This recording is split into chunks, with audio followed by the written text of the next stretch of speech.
যে নেতার নামে স্লোগান দেবেন সেই নেতার মাইনাস হবে।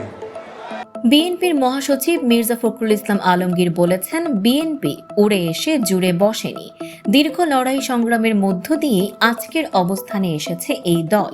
৭১-এর ভিন্ন অবস্থানে থাকা দল কিংবা যাদের জন্ম হয়েছে সেদিনের পর তারাও বিএনপিকে নিয়ে কথা বলে, অথচ এই দল ফিনিক্স পাখির মতো।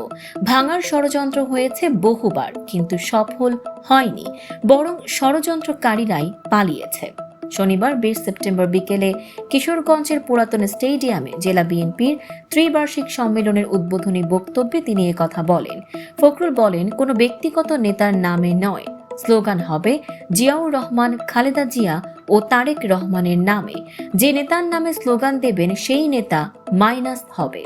তিনি অভিযোগ করেন, বিএনপির বিরুদ্ধে অনেক ষড়যন্ত্র ও অপবাদ দেওয়া হচ্ছে, অথচ বাংলাদেশের ভালো কিছু সব দিয়েছে বিএনপি। ৭১ আমাদের গর্ব। 1-11-এ যে নেতাকে নির্যাতন করে নির্বাসিত করা হয়েছিল তিনি আবারও গণতন্ত্রের স্বপ্ন দেখিয়েছেন। আজ সুযোগ এসেছে তারেক রহমানকে দেশ পরিচালনার। ফখরুল আরো বলেন, আজকের গণতন্ত্র এনেছিল জিয়াউর রহমান। আধুনিক বাংলাদেশের ভিত্তি তিনি স্থাপন করেছিলেন। গণ অভ্যুত্থানে ছাত্র জনতার রক্ত ও ত্যাগের বিনিময়ে আজ বিএনপি মুক্ত পরিবেশে কর্মসূচি পালন করছে। ১৫ বছর পর এই সম্মেলনকে তিনি অভিহিত করেন ত্যাগের ফসল হিসেবে।